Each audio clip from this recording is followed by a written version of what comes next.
the boy saw a piece of cheese on the ground. He reached out to touch it. A girl immediately screamed in terror. The boy tried to defend himself, but no one believed him. Everyone ran away in fear, because according to the rumor, anyone who touched the cheese would be cursed, so everyone avoided him. The boy deliberately came up behind a girl and touched her shoulder. Everyone ran away instantly. Soon the cheese curse began to spread in the school. People who were touched were scared. The curse kept being passed on, until one day it was passed to a new boy. He didn't know what had happened. The next day he left the town.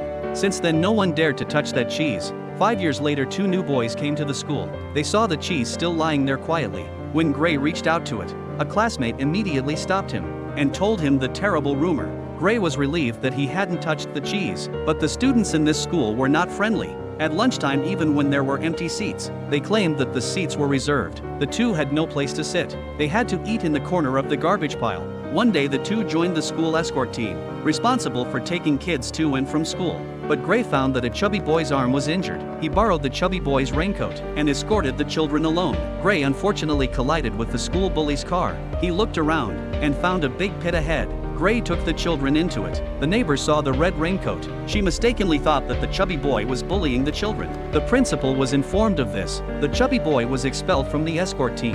Gray felt very guilty. Next day he confessed the truth to his good friend. The chubby boy felt betrayed. The two completely broke off relations, until one day, the bullies surrounded the two again. Then they even forced the chubby boy to eat the cursed cheese. Gray wanted to stop but was powerless. When the security guard arrived, the bullies ran away, but the students noticed the broken cheese under the chubby boy's feet. Gray immediately claimed that he had eaten it, so the students kept away from him one after another. Although Gray was isolated by the whole school, he and the chubby boy became friends again. So here's the question: have you ever had such a close friend?